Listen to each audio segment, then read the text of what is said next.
Proverbs 23:33. You will see weird things, and your mind will play tricks on you. Makakakita ka ng mga sari-sari mga bagay at paglalaruan ka ng iyong guni-guni. All in the mind. Nasa isip ang lahat. Panginoon, salamat po dahil binigyan niyo kami ng isip.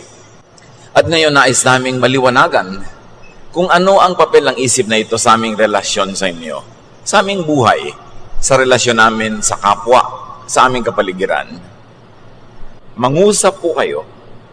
Kayo ang maging tagapangaral at gamitin nyo lang inyong lingkod bilang tungtungan ng inyong paa at nang maitaas namin ang iyong kadakilaan. Be the speaker, be the preacher, lead us, teach us, Father. In the name of Jesus, your Son, our Lord, we pray with thanksgiving. All in the mind. You are what and how you think. Bakit ang mga tao nagkakaiba-iba ng buhay kahit kuminsan pare-pareho ng nilakihan, pare-pareho ng kinain? Madalas ang dahilan kasi magkakaiba sila ang paraan ng pag-iisip. Magkakaiba ang korte ng utak. Magkakaiba ang kanilang pangunawa, pagpapahalaga sa mga bagay-bagay, at yun ang nagsasadlak, nagdadala sa kanila kung saan man sila napupunta. Your thought becomes your life. Nandyan ka, ganyan ka, dahil sa iyong pag-iisip. Hindi ka biktima ng mga Hapon o mga Kastila o mga Amerikano, hindi ka biktima ng mga kapitalista o mga komunista. Ikaw ay nandyan dahil ganyan kang mag-isip. Perception is one's reality. Ano ba ang katotohanan? Ang katotohanan ay hindi lang yung totoo. Ang katotohanan ay yung inaakala mong totoo. Ang katotohanan ng iyong buhay ay hindi yung totoong nangyayari, kundi yung sa palagay mo'y ano ba ang nangyayari. Magkaiba ang katotohanan at magkaiba ang ating pagtingin kung ano ang totoo. At ang nagiging totoo, tumatalab, umiiral sa ating buhay ay hindi yung katotohanan, kundi yung inaakala nating katotohanan. Kaya marami mga tao ay nagiging biktima ng sarili nilang pag-aakala, ng sarili nilang mga kamangmangan o kadiliman ng isip o kabaluktutan ng pangangatwiran. Proverbs 4:23, carefully guard your thoughts because they are the source of true life. Pakaingatan, bantayan ng iyong isip dahil yan ang pinagmumulan ng tunay na buhay. Ang buhay natin ay kinukulayan, kinokortehan, tinutugtugan ng paraan ng ating pag-iisip. Kaya ang buhay ng mga seloso, iba sa buhay ng mga hindi seloso. Ang buhay ng mga mapagduda, iba yan sa buhay ng mga mapagtiwala. Ang buhay ng mga madilim ang paningin sa mundo ay iba sa buhay ng maliwanag ang paningin.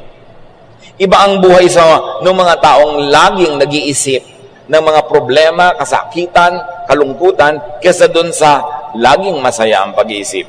You are your thoughts. Researchers have found that our imagination can change our perceptions of reality. At hindi ko na kayo pahihirapan ng mga references ng mga researchers that I'm going to quote today. Pero ang dami-dami mga pananaliksik at sinasabi ng mga resulta ng mga ito na ang ating guni-guni ang bumubuo ng konsepto natin ng katotohanan. So marami sa akala natin katotohanan ay guni-guni. Akala. Your mind can literally play tricks on you by changing illusions into what seems like reality. Kung selosa kayo, nakakita lang kayo ng konting bahid ng kung anong marka sa damit ng asawa nyo, nangalo niya na siya. Yun ang inyong reality. Pagka kayo naman ay mapaniwalain, kitang-kita na niloloko kayo, nagpapaloko pa kayo. Kasi yung paniniwala nyo ay hindi kayo niloloko. Pagka kayo ay mayabang, ang tingin nyo sa lahat ng nagpapakita ng kanilang galing ay tinatalo kayo. Pagka kayo ay mapagduda, ang tingin nyo sa lahat ng tao, kayo'y niloloko. Pinaglalaroan tayo ng ating isip. And you get to believe your own lies. Ang isang kasinungalingan na alam mo kasinungalingan, ulitin mo, ulit-ulitin mo, mamaya, yun na ang totoo sa'yo. Hindi na yun kasinungalingan sa iyong pananaw. Kaya yung mga public persons, mga maraming politician na nagsisinungaling, akala nila yun ang katotohanan. Na sila ay mapaglingkod sa bayan, maibigin sa mga tao, bla bla bla. Lagi nila kasi sinasabi. Hindi na mahalaga kung anong totoo. Ang nagiging totoo sa loob ng isip ng tao ay yung pinauulit-ulit niya sa kanyang sarili. Kaya ang advertisement, paulit-ulit. Para pag tumanim sa utak mo, yun na ang totoo. Hindi ka na mabubuhay ng walang soft drink, hindi ka na mabubuhay ng hindi maputi ang labada, hindi ka na mabubuhay pagka ganito at pagka ganon. Kasi paulit-ulit, yun ang nagiging totoo sa paningin mo. And to a large extent, your mind can create reality at a mental level. Merong isang pasyente na dahil sa kanyang religious belief, ayaw niya ng blood transfusion. Nauubos ang kanyang dugo, sa pilitan na siyang binigyan ng blood transfusion with the consent of her mother-in-law. Dahil naniniwala siya na masama ang blood transfusion, hindi tinanggap ng kanyang mga ugat yung dugong isinasalin sa kanya. And needless to say, she died. Nakokontrol ng paniniwala, pati ang ugat ng tao, pati ang pagpasok at paglabas ng dugo, ang paggaling sa sakit, at ang paglala ng sakit nasa isip. Recent studies suggest that what really affects your outlook on life is the way you perceive reality. Kung ang korte ng iyong mata ay bilog, bilog ang langit. Kung ang korte ng iyong mata ay star, star ang hugis ng langit. Pagka ang kwadro, ang korte ng iyong mata ay rectangle, rectangle ang langit. Ang paningin mo sa mundo ay hindi kung ano yung mundo, kundi kung ano ang pag-iisip mo tungkol dito. Kaya kung iniisip mo na mahigpit ang Diyos, malupit ang Diyos, malupit ang Diyos na susundan mo. Iniisip mo yung mabait ang Diyos, mabuti ang Diyos, mabuti ang Diyos sa tingin mo. Kaya yung theologizing, yung mga pagtuturo, na lilipat sa isip ng nakikinig, yung korte ng isip ng nagtuturo. Kaya pag napunta ka sa nagtuturo, nagalit ang Diyos sa lahat ng bagay, ayaw ang Diyos na sumaya ka, nagigilty ka na ngayon pag masaya. Hindi dahil masamang magiging masaya, kundi nakumbinsi mo na ang sarili mo na masamang sumaya, nagigilty ka pag masaya ka. Yun ang reality mo. Proverbs 23:7, for as he thinks in his heart, so is he. Kung paano ka mag-isip, kung ano yung kalooban, yun ka. Thought is one's reality. Ayon din sa mga researches, pag isinara mo ang iyong mata at kinumbinsi mo ang sarili at nag-concentrate ka na maginaw, giginawin ka.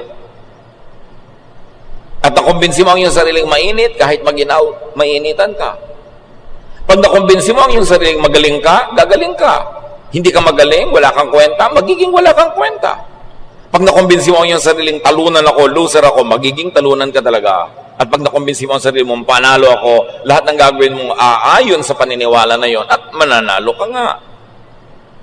Kaya dapat ang sinusuri natin mga kapatid ay kung paano tayo mag-isip. May ipinapayo sa iyo ang isang marunong, paano ka nag-iisip? Yabang-yabang naman ito, hindi ako makikinig dito, kala mo siya kung sino. Hindi ka matututo. Pero kung may sinasabi ang isang marunong at sinasabi mo, marunong ito, nag-aral ito, nagsanay, aba, makikinabang ako makinig sa kanya, makikinabang ka nga. Paano ka mag-isip?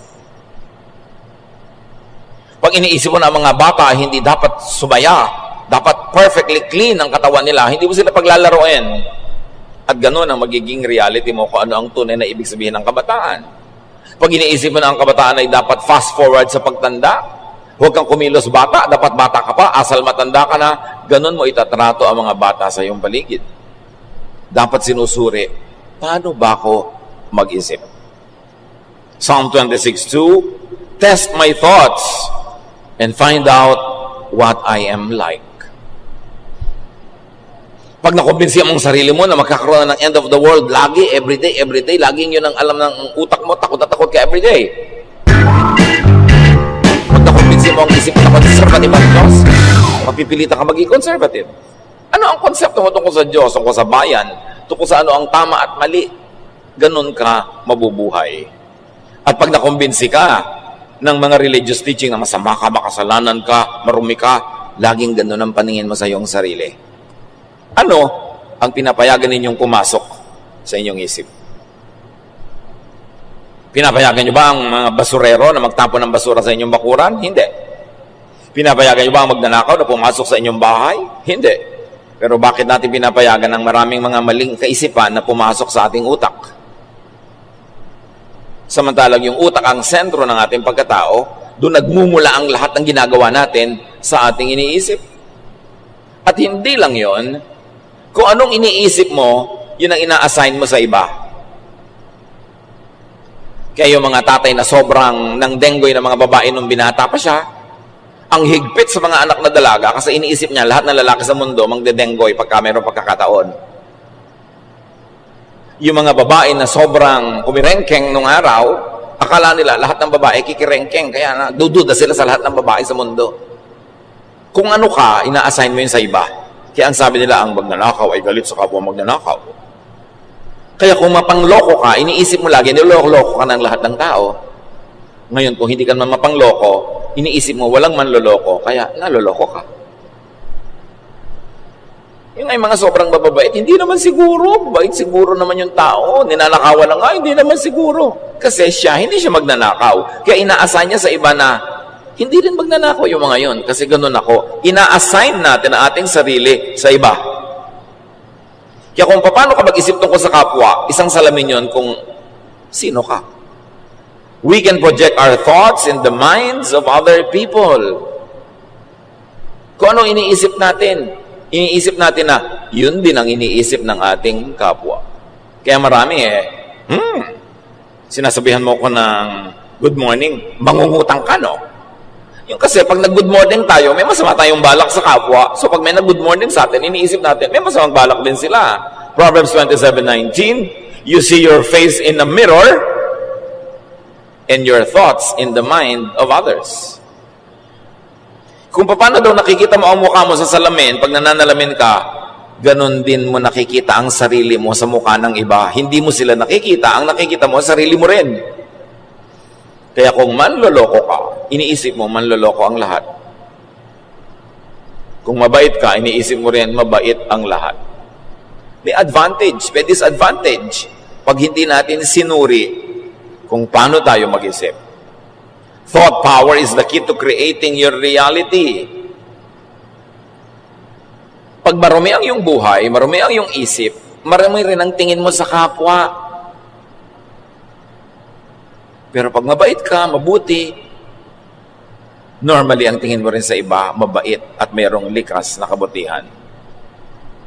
To control your destiny. Para makontrol mo kung saan ka pupunta sa buhay, you must learn to control the nature of your dominant, habitual thoughts. Dahil kung paano ka mag-isip, ayun ang iyong magiging buhay, dapat kontrolan mo ang pag-iisip mo at dalhin mo doon sa gusto mong buhay. At yung kadalasan ay paraan ng iyong pag-iisip, yun ang pupuntahan ng iyong buhay. Kung negative ka mag-isip, magiging negative ang buhay mo. Kung lagi ka na lamang na madilim ang isip, madilim ang paningin sa mundo, magiging madilim ang buhay mo. Paano ka mag-isip? You can attract into your life that which you intend to have and experience by thinking about it. Marami ng researches na nagpatunay niyan. Your thought is a magnet in reverse. It attracts its own kind. Nakita niyo? Drug user ka. Tatatlong minuto ka pa lang sa kabanatuan, may kabagana ka ng drug user ko. Kilala mo na agad. Kung ano yung issue mo, pumunta pa lang sa isang lugar, nakahanap ka na ng kapwa. Nagtitipon-tipon kayo, nagkakakilala kayo agad. Sa isang tikwas ng mata, sa isang kurap ng kalukap ng mata, nagkakakita-kita na yung magkakagrupo because you think alike. And you attract each other. Yung magnet, you attract your opposite. Pero sa thinking, you attract yung kamukha. Kaya mag-grupo kayo agad. mga chismosa. Wala pang 1 second na nasa loob ng isang bulwagan, magkakakilala na agad. May chinichismis na yan agad. Sa isang talsik lang na mata, magkakakilala na chismosa ka rin. Dahil ba dito ang chismisan natin itong isang babae na orange. Ang bilis. Mga babaero, ganun din lahat. Kasi ang mga utak natin, hindi gawin ko ang ating bibig, nag-usap-usap yan. Birds of a feather, flock together. Now, what creates and changes body chemistry, electricity, and kinetics? Even the mechanism of the body, na-implement siya ng pag-iisip. Yes, nasabi ng mind over matter, faith over obstacles. Kung paano ka mag-isip, na-apektuhan ang iyong katawan. Ang iyong blood pressure, ang iyong body, electricity. Kaya kung lagi mong iniisip na may sakit ka, talagang pagkakasakit-sakit ka. Ngayon, may sakit ka, pero lagi mong iniisip yung maganda, yung mabuti, yung malusog, malusog ka. Kasi ang nasusunod, hindi ang katawan, ang isip. Yan yung sinasabi ko sa inyo, totoong example sa buhay, hindi pumasok ang dugo sa ugat niya. Hindi na kaya ng siya na papasukin sa ugat niya yung dugo. Kasi ang lakas ang isip niya. So kung lagi ka rin nakalugmok, patamlay, kasi iniisip mo. Ayaw mo ng kalagayan mo ngayon, palitan mo ang pag-iisip mo. Kung meron kang gusto palitan sa buhay, una ang papalitan mo, paano ka mag-isip. Lagi ka nalang walang pera, palitan mo ang pag-iisip. Kasi kaya ka laging walang pera, pag nagkapera ka, ang iniisip mo gumasta. Yung mga nagkakapera, pag nagkapera, ibinupunan, hindi na negosyo o itinatabi nila. Kaya may pera sila. Kaya pag lagi kang walang pera, kasalanan mo yan, ganyan ka mag-isip. Yung nagkakapera naman, ano sila kasi mag-isip? Uuwi sa probinsya, makakuha sila ng marami mga bago na sa silang bantan doon. Ganyan po, pwede ko mga negosyo. So pagpunta niya sa probinsya, kukunin yung mga ulis, dadalhin niya sa city, ibebenta niya. Mamimili naman siguro mga murang mga damit-damit, dadalhin niya sa probinsya. Para pagkatbili niya ng uling, may binibenta siyang tela, may binibenta siyang mga damit. Lagi siyang may pera. Kasi ang isip niya lagi, paano kaya ako gagawa ng pera? Paano yung mga paano kaya ako hihingi? Paano kaya ako magtitigil siya? Paano kaya ako dadahin? Yun ang lagi, walang pera. Wala kang pera kasi ganyan ka mag-isip. Wala kang ibang dapat sisihin. Kaya mahina ang iyong katawan. Maaaring nagkaroon ka ng sakit pero hindi tinalo ng iyong isip. Humina ng mahina. Kung wala naman, pero isip ka ng isip, nagkaroon ka. Isip ang nagkaroon. Kaya sabi na ng ating opening verse, Proverbs 23:33, you will see weird things and your mind will play tricks on you. Yung mga tao mapanawalain sa multo, namatay ang lola nyo, nakahiga kayong parehong ang pinsan mo. Ikaw, bigla mong nararamdamang may malamig na humaplo sa mukha mo, may humila sa paa mo, may nagtanggal ng bra mo. Pero yung pinsan mong katabi, wala namang naramdaman. Kasi yun ang laman ng utak mo eh. Naniniwala ka, mangyayari. Kaya pag may hindi naniniwala, kahit may nanguhula dyan, may nang kukuha ano-ano, sabihin na, walang kokontra. Kasi pag kinontra ng utak mo yun, mananalo yung utak mo. Hindi matutuloy ang ginagawa nila. Kaya sasabihin iba, walang kokontra. Ang lakas ng utak ng tao. Madami sa nangyayari sa atin, guni-guni. Bakit sa mga bahay, kahit sa Maynila, ang lagi nakakakita ng multo, yung kanilang mga kasambahay na galing sa probinsya, pero may-ari ng bahay, wala nakikita. Kasi yung mga galing sa probinsya, ang laging araw-araw, lumaki ng multo ang iniisip, multo ang pinag-uusapan, kaya kahit na kurtina lang yung gumalaw, nakakakita ng multo. Laman kasi ng utak. The mind could be twisted and corrupted by stimuli, by perception. Ecclesiastes 7:29, I did learn one thing. We were completely honest when God created us, but now we have twisted minds. Nababaluktot ang isip. Depende kung sino laging kausap, sino laging pinapakinggan. Pagka inggitera ang kausap mo, mamaya magiging inggitera ka na rin. Pinag-iingatan kung sinong pinapakinggan. Kasi naglalagay sila ng content ng ating utak. The mind could be intoxicated and confused. Kita niyo yung taong matino pag nalasing, kung ano nung ginagawa. O kaya, pag kumain, merong biglang aantukin na. Wala na siyang pakialam sa mundo. Kasi yung chemistry, chemicals na pumapasok sa ating katawan, sumasama sa ating dugo, naaapektuhan ang ating pag-iisip. Kaya yung mga mahiyain, pag nalasing, kumakapal. Yung mga hindi makapagsalita, pag nalasing, biglang kung ano sinasabi. Kasi nakokontrol ng chemicals ang kanilang utak. So, ganun yun. Yung utak mo, nakokontrol niya yung blood chemistry mo, kaya kahit na hindi ka kumakain ng asukal, pagka na-stress ka, tumataas ang blood sugar. Pero baligtad din, kung ano rin yung nasa blood mo, makaka-apekto din sa utak mo. Kita nyo ginagawa ng mga tao, mga addict, yung mga under the influence of drugs. Pati 95-year-old lola ginagahasa. Tapos pagka na bumalik sa katinoan, ay nagsisisi. Kasi iniiba tayo ng chemistry ng blood. Kaya yung mga sobrang nalulungkot, binibigyan ng antidepressant, upper, para sumaya. Yung sobrang active, binibigyan ng mga downers para medyo kumalma. Iniiba ang blood chemistry. But our mind can change our blood chemistry just by thinking. The mind could be a source of comfort or torture. Kaya kung ikay matatakotin, lagi kang takot. Yung mga hindi matatakotin, hindi takot. Katulad ng sinasabi ko na magpinsan na nakahiga, isa takot sa multo, isa hindi. Mahibig ang tulog ng hindi takot. Yung takot, mapakababaw ng tulog. Kasi ganun siya mag-isip. Ano-ano ba pinapasok nating ideya sa utak ng mga tao, lalo ng bata? Paano natin pinapalaki ang bata? Kasi ang bata, blanco yung utak niya, pero pag tinuruan mo siyang maging racist, maliit ang pagtingin niya sa ganitong tao, ganitong lahi. Pag tinuruan mo siya na maging masyadong dogmatic sa inyong religion, masama na ang tingin niya sa lahat ng ibang religious congregations. Anong inilalaman natin sa isip ng mga tao? Yung mga tao, marami, alam nyo, tortured.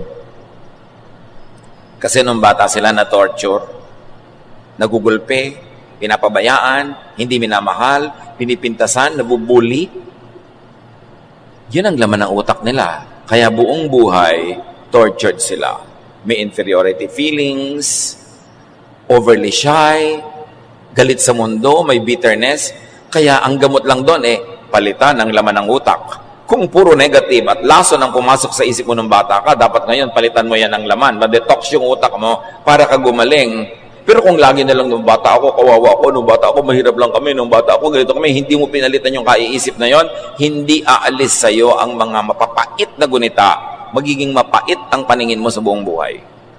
Ang lahat ay nasa pag-iisip.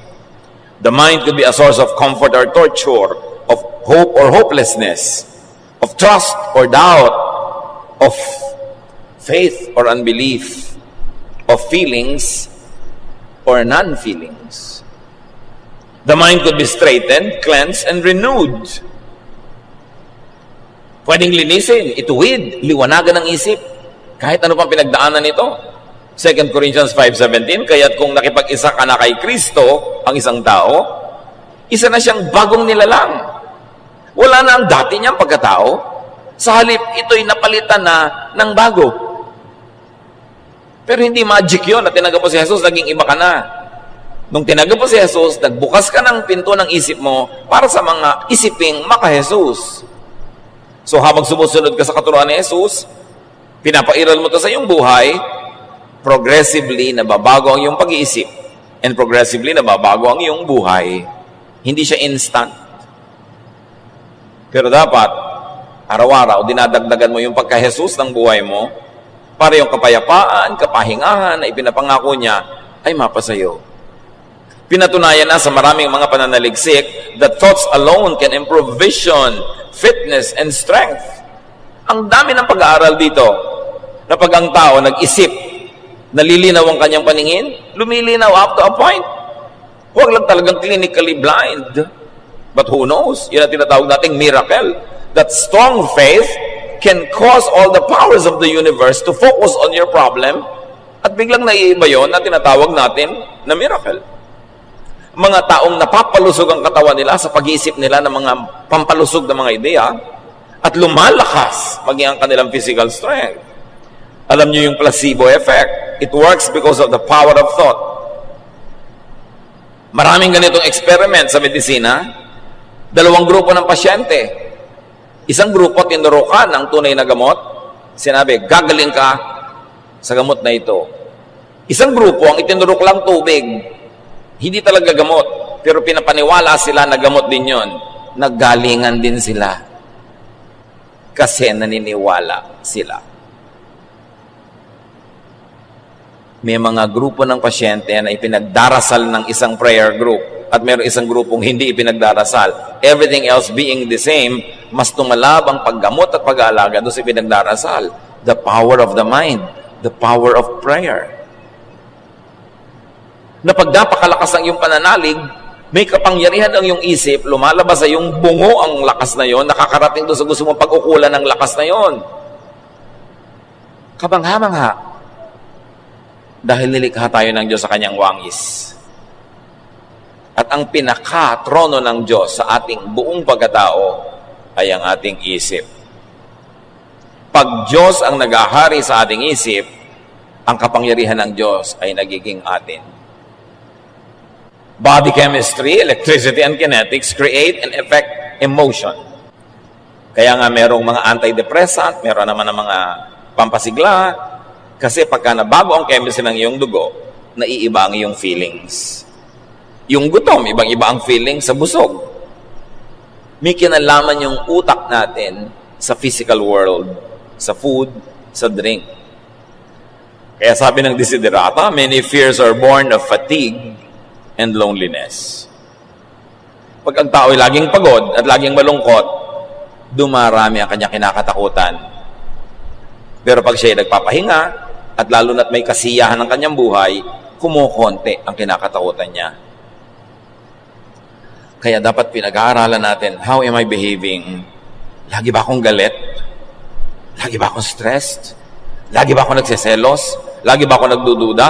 Because according to research, behaving in an emotionally intense way for an extended period will ultimately create physical illness. Pag lagi kang galit, magkakasakit ka. Pag lagi kang nagsiselos, kakasakit ka. Pag lagi kang nag-aalala, natatakot, magkakasakit ka. Galing sa iyong sariling utak. Kaya isang interesting field of study, yung mga artista na laging heavy drama ang role, yung nag-iiyak, naglululupasay, yung galit na galit, siyempre may talab din sa katawan niya yon. Interesting na pag-aralan kung ano nangyayari sa kanilang kalusugan later on in life. Ayon din sa mga pag-aaral, marami mga tao na nakakaroon ng arthritis, rheumatism, strokes, stomach ulcers, headaches because of long-term psychological tension. Na pagka laging may inaalala, iniisip, may dramang bukid lagi, yung mga sakit na ito lumalabas sa katawan na kung pinapalitan ng pag-iisip, nawawala rin yung sakit. Lahat tayo maraming stress, maraming broken marriages, broken homes, maraming away, maraming gulo, maraming bayarin. Pero pag yan ang pinairal mong laging laman ng iyong utak, magkakasakit ka. Tingnan ninyo yung mga kamag-anak niyong tamad at batuga na hindi nag-iisip ng bayarin, ng enrollment, sila yung masaya. Mahihimbing matulog. Ikaw na lagi nag-aalala, kwenta ng kwenta, bayad ng bayad.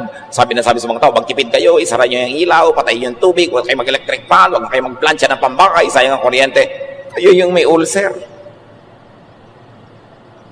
Kasi lagi ka nag-iisip.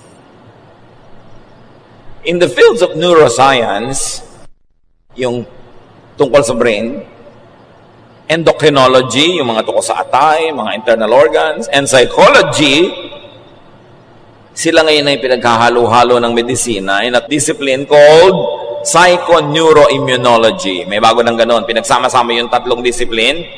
As medicine discovers the precise links between the states of mind, emotional moods, and physical chemistry.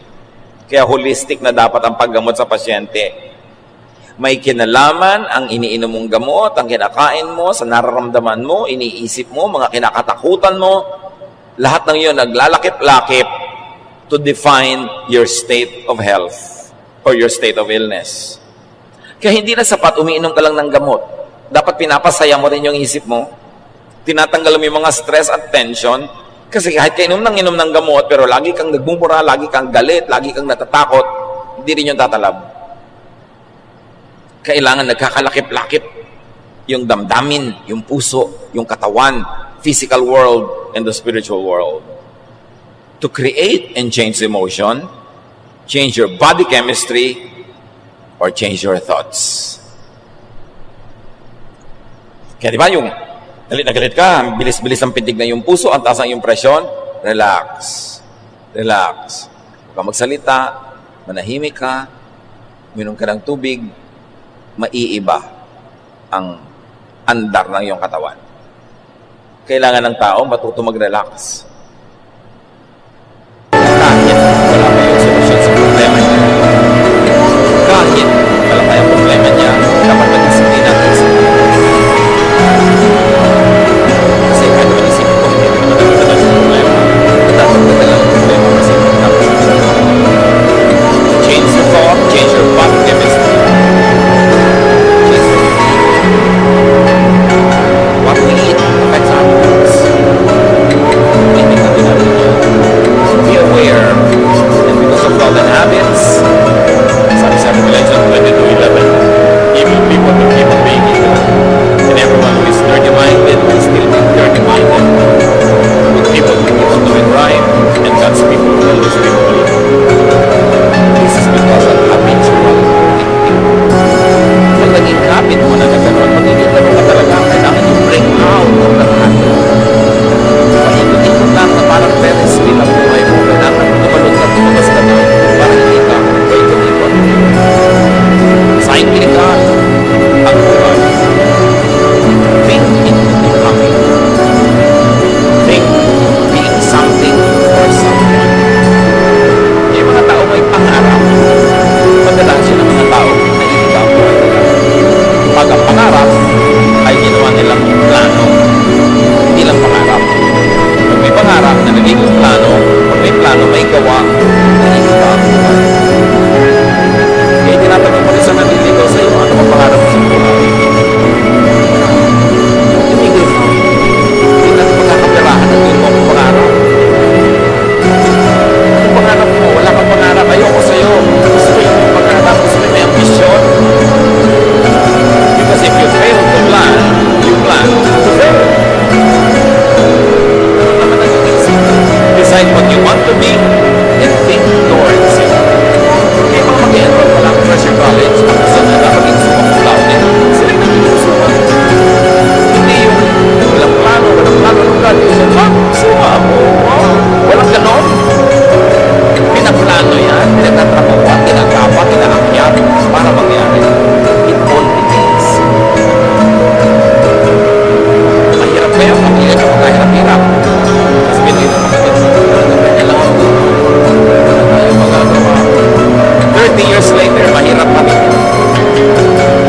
Pero yung kapatid na sinabi niya, ayoko na ganito. Ayoko na ganito ng iraman. Ayoko na ganito pagkain. Yun ang 30 years later, yung mga buhay. Kasi sa isip niya, lalo niya kailangan isip. Iisip mo, napakadalas siyang Panginoon. Bakit? Kasi iniisip mo, nanalangin niyo kahit walang amen. Mark 11:24, everything you ask for in prayer will be yours. All you have faith. Kasi ang faith, hindi lang naniniwala ako, Lord, bigyan niyo po ako na magandang buhay. Hindi lang yun naniniwala. May plano yun. Magagandahin niya yung buhay niya. Kasi ang tunay na faith, pananalig, may action. Hindi lang kasal. So kung tunay ka nagdarasal, Lord, bigyan niyo po ako. Gusto ko mag-rapid sa buhay. Gusto ko makatapos sa ganito. Gusto ko makapagtanim ng 5 hektaryang pinyahan. Siyempre, may gagawin ka. Kasi naniniwala ka na yun ang maganda para sa'yo. Faith without action is dead. Kaya ang sabi, pag ipinanalangin mo at naniniwala ka, matutupad. Hindi magic. Kasi ang paniniwala mo ay magbubunsod sa iyo para gawin ang lahat ng tamang dapat na hakbang para mangyari yung ipinanalangin mo. May kapangyarihan ng panalangin na tunay na paniniwala. Kaya baliwala yung prayer na hindi ka naman naniniwala, pray ka pa ng pray. Uy, ba't ka nag-pray na gumaling ka, naniniwala ka ba? Hindi, malay mo rin mangyari. Wala mangyayari doon. Kailangan kumbinsido ka sa loob ng iyong isip. Kaya yung mga tao na naka-accomplish, umahon sa lusak, na-improve ang buhay, napaganda ang lahat, naniwala yun na pwede niyang magawa yun at gumawa siya ng mga tamang hakbang para gawin yun. Pero yung mga tao walang pagbabago sa buhay nila, yung mag-asawa na kakakasal pa lang, isang linggo, away na ng away, after 1 month, away ng away, isang taon, away ng away, 10 years, 20 years, 30 years, 40 years, away ng away. Wala naman kasi silang iniisip na baguhin ang utak nila eh. Yung seloso, seloso pa rin. Yung tamad, tamad pa rin. Yung palaaway pa rin. So away sila ng away kasi wala silang binabago.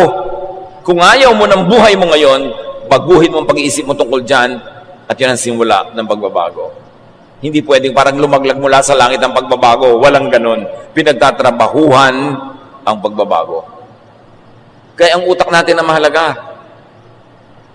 Kaya yung matalino na sa likas, nag-aral pa na nag-aral, nakipag-usap pa sa maraming mga matalino, nag-observe ng nag-observe, patalino ng patalino, maiiwan nun kahit mga kaibigan, kamag-anak, kapatid, na hindi aral ng aral at hindi masyadong hasa ng kanilang karunungan.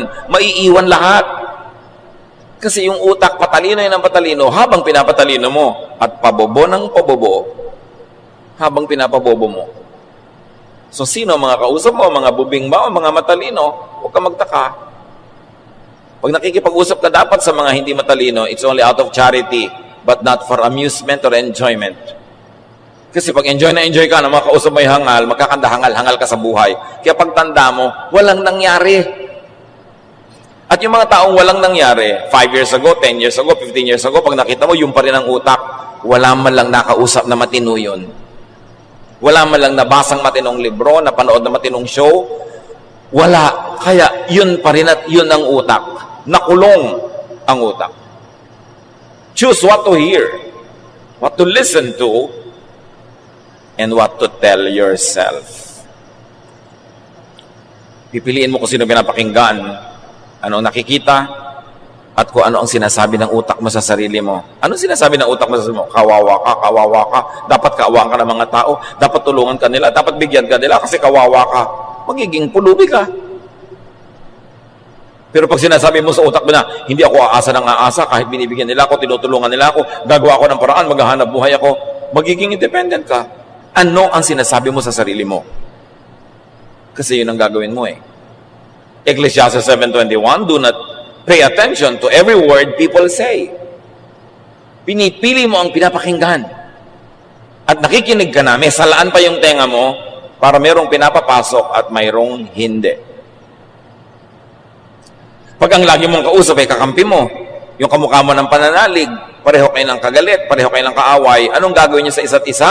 Ilulubog nyo ang isa't isa. Kasi wala nagbibigay ng balance.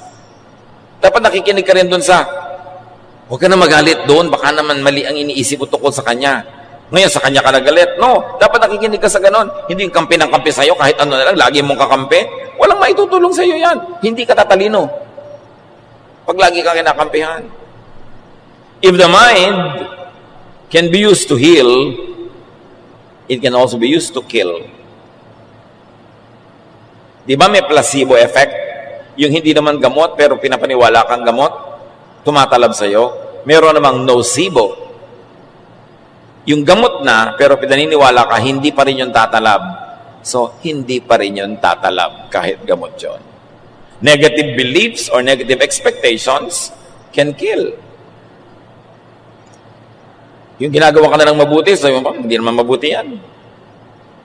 Yung meron ka na gamot, hindi naman ito tatalab. Ayoko naman ito.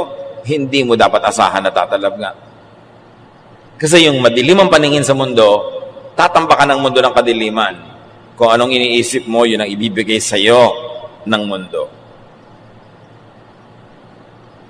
Importante na maunawa natin ang kapangyarihan ng isip. Research shows that thoughts are capable of affecting everything from the simplest machines to the most complex living beings. Merong talab ang isip sa ibang bagay outside of your brain. And the informed could always suspect an evil spirit. Lagi na lang na, ay, may evil spirit, may evil spirit. Yan ang laging tinatakbuhan ng mangmang. Laging evil spirit. Bagamat merong totoong evil spirit, pero ang konti-konti ng totoong evil spirit na nangyayari sa paligid, may dahilan yon, may reason yon, may science yon, kung aalamin mo. Kaya yung telekinesis, yung research na napapagalaw ng isang tao, halimbawa yung baso na malayo sa kanya, yung mga mangmang sasabihin agad, evil spirit, demons. No. This wonderful study about the human brain is giving us a lot of proofs that the mind can move even physical things. Eh, di ba ganyan ang mga himala sa Bible? Pag sinabi ng propeta, hindi ulan ng 7 taon, hindi nga umuulan, ang lakas naman ng isip nun na in religious parlance, you call faith. Ang lakas ng faith. Pag sinabi ni Jesus na bumangon ka dyan, bumabangon nga pati patay. Ang lakas ng isip. Na ang lakas ng pananalig. Hindi demonyo yon. Huwag kayo laging tatakot sa puro na lang demonyo. Pag kami hindi tayo alam, demonyo. Science could be God's last prophet. Nakikita natin yung mga wonderful works of God in nature through scientific research. Every thought we have is tangible energy with the power to affect even the physical world. At napapatunayan nga yan, tulad ng paulit-ulit kong binabanggit na ayaw niyang tanggapin yung dugo na ipinapasok sa kanyang ugat, hindi talaga pumasok. Researchers have demonstrated that human intention can even affect a variety of living systems such as bacteria, mga daga, mga pusa at aso, pati paglangoy ng isda, naapektuhan ng iyong pag-iisip. Sabi niba, witchcraft. Ayan na naman, yung mga mangmang, laging witchcraft ang pinagbibintangan. May galis ka na, ay, nakulam ka. Galis lang yun. Why that power? Bakit ganon kalakas ang isip ng tao? Because humans are created in God's image. We were created in God's image. There's a bright and beautiful slice of God in each one of us. Kaya ganon na lang ang ating isip. Kaya sabi ni Jesus, everything is possible for those who believe. And why is it possible? Your mind power can move it because you were empowered by God. Hindi yan masama, hindi yan kadiliman. Diyos ang nagbigay para gamitin mo sa tama. Sabi ng Psalm 139:14, I praise you because I am fearfully and wonderfully made. Ang ganda-ganda na pagkakalikha nyo sa akin, O Diyos. Binahagi na nyo ako, di man ako dapat at karapat-dapat. At yung bahagi na yon sa isip. Mark 11:24, sabi ni Jesus, therefore I tell you, whatever you ask for in prayer, believe that you have received it, and it will be yours. Prayer, faith, mind, power. At hindi yun galing sa demonyo. Galing yun sa Diyos. Because all perfect things come from above, from the Father of lights, who does not change like shifting shadows.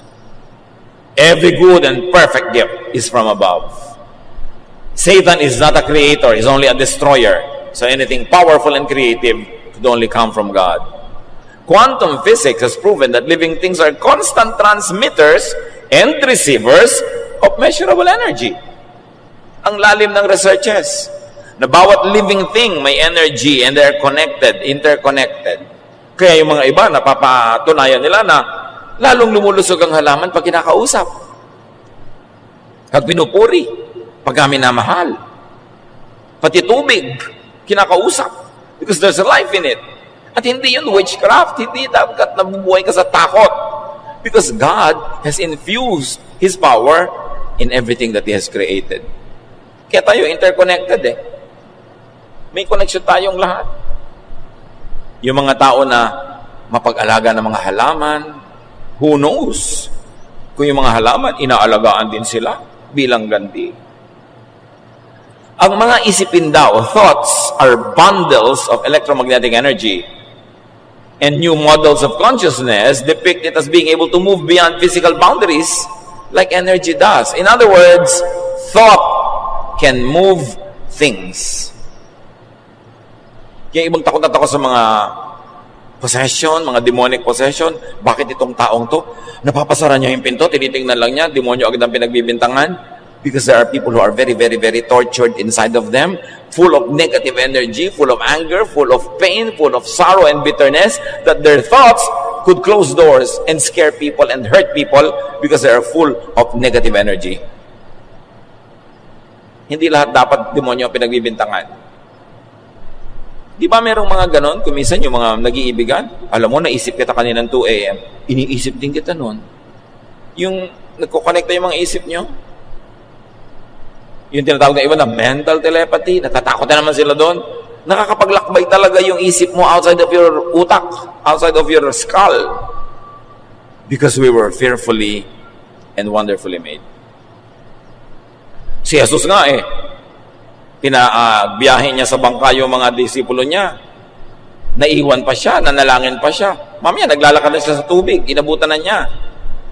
Nalilipat yung katawan niya from here and there. Lumalampas siya sa mga pader, sa mga dingding. Nakakapasok siya doon sa room na nandun na kanyang mga disipulo at nagtatago. The mind can overcome the physical world. And it's a very tantalizing area of study in medicine. Kung paano sa pag-iisip mo ay matutulungan mong gumaling ang sarili, at kung paano sa pag-iisip mo ng mga nakakalungkot, nakakatakot, ay tinutulungan mo ang sarili mong mabulok, manlumo, manghina. Matthew 7:7, ask, and it will be given you. Seek, and you will find. Knock, and the door will be open to you. At palitan nyo yung ask, seek, and knock with think. Think, and it will be given to you. Think, and you will find it. Think, and the door will be open to you.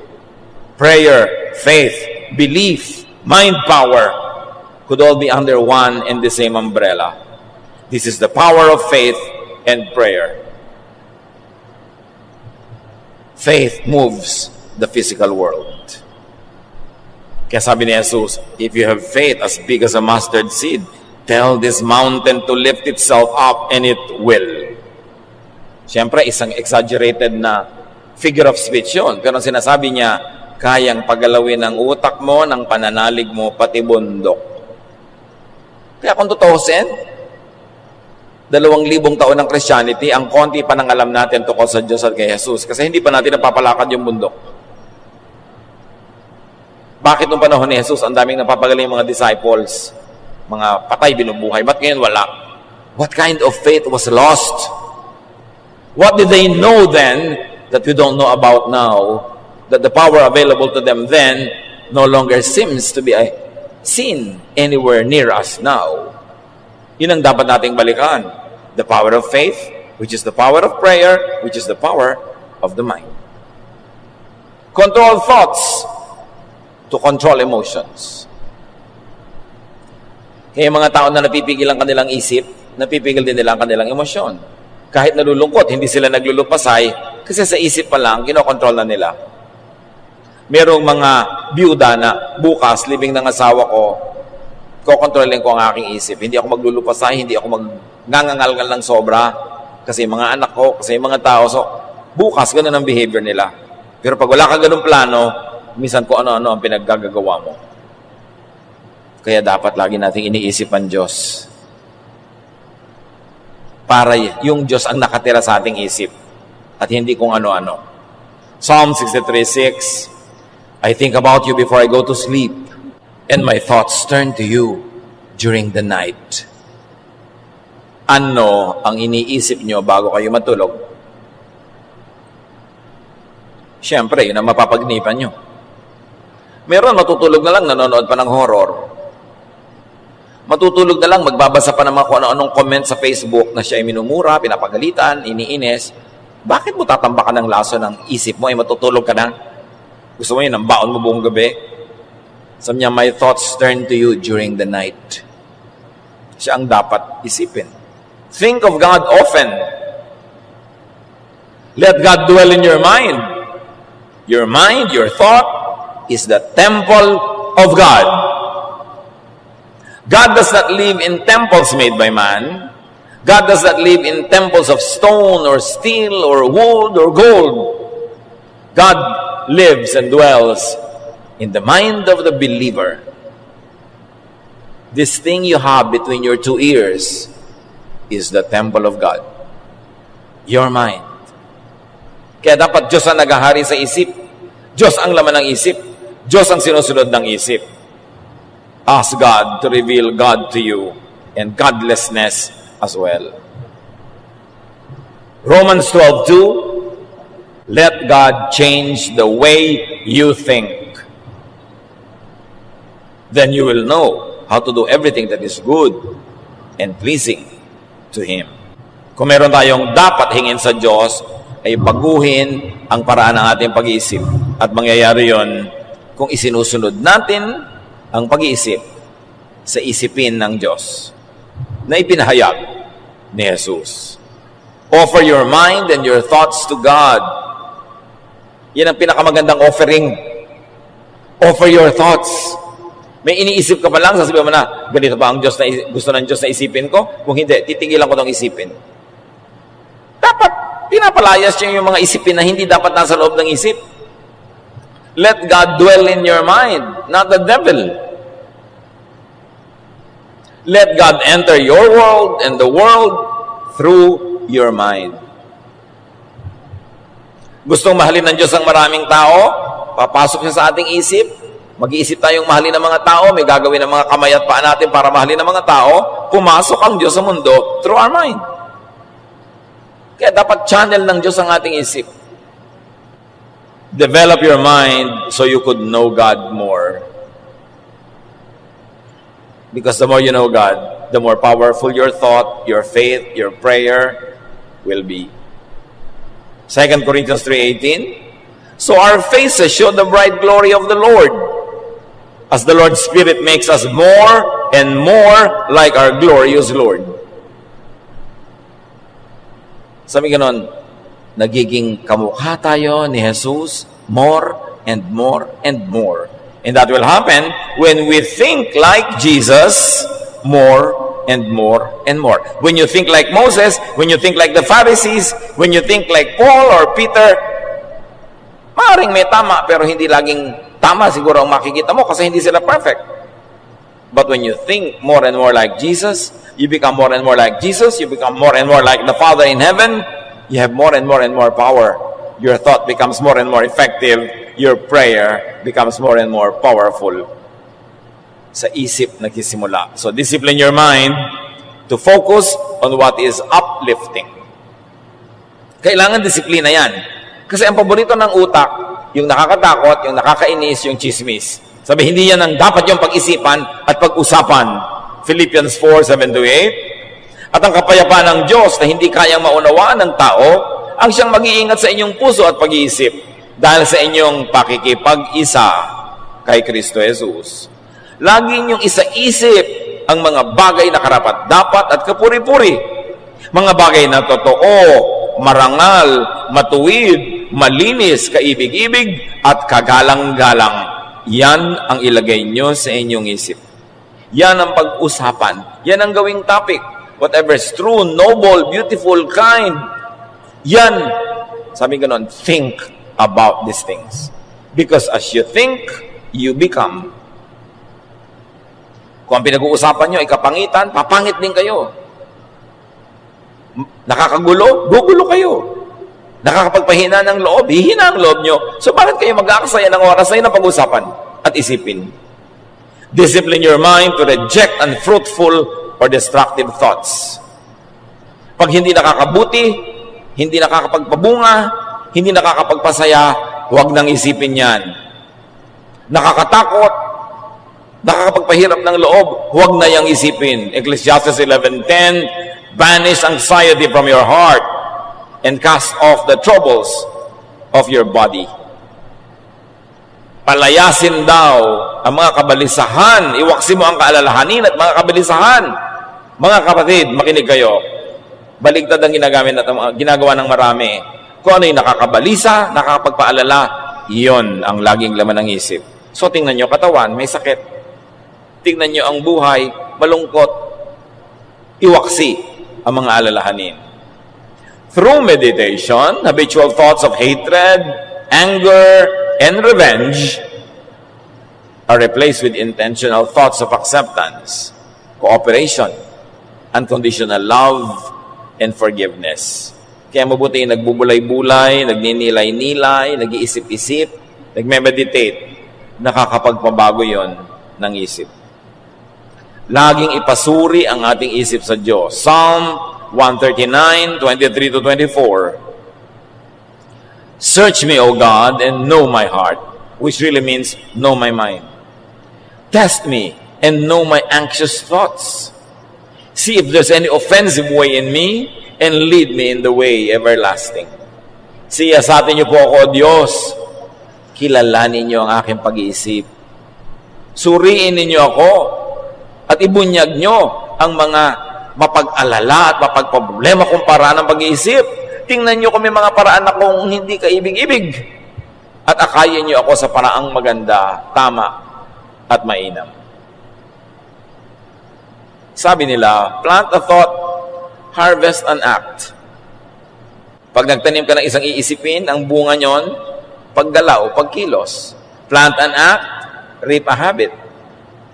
Pag may ginawa ka, pinuulit-ulit mong ginawa, magiging ugali mo na. Plant a habit, harvest a character. Kung ano ang lagi mong ginagawa at pinapaulit-ulit, magiging gano'n na yung pagkatao. Plant a character and harvest a life or a lifestyle. Kung ano ang karakter mo, yon ang lifestyle.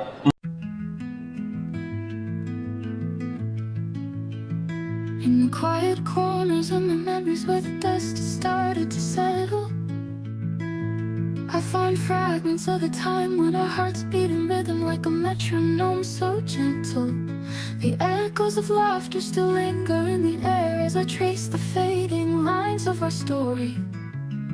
In this symphony of moments, I hear the melody of a loved one's glorious and gory. Oh, the rhythm of our hearts, a song so bittersweet, a dance of passion and pain where the past and present meet. In the silence, I hear your voice calling out to me, an instrumental intro to a love that's yet to fully set me free. In the canvas of my mind, I paint the memories in art pop hues, in these shades of love where the colors of our souls intertwine subdued. Through the lens of time, I see the beauty in the chaos that we've been, a masterpiece of love, a dance of shadows where the light begins to dim.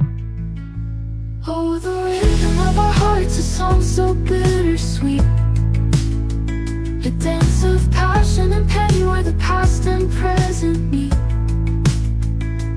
In the silence, I hear your voice calling out to me, an instrumental intro to a love that's yet to fully set me free. In the canvas of my mind, I paint the memories in art pop hues, in these shades of love, in these shades of love, where the colors of our souls intertwine subdued, subdued. Through the lens of time, I see the beauty in the chaos that we've been, a masterpiece of love, a dance of shadows where the light begins to dim. Oh, the rhythm of our hearts, a song so bittersweet, a dance of passion and pain where the past and present meet. In the silence, I hear your voice calling out to me, an instrumental intro to a love that's yet to fully set me free. In the quiet corners of my memories where the dust has started to settle, I find fragments of a time when our hearts beat in rhythm like a metronome so gentle.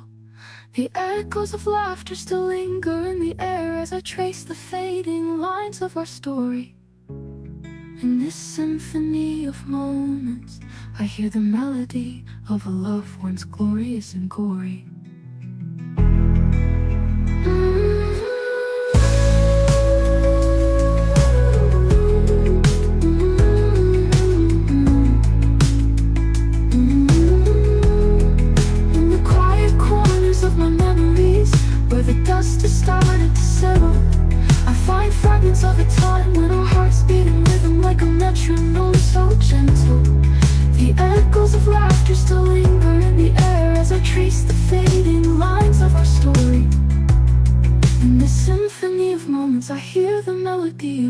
life once glorious and gory.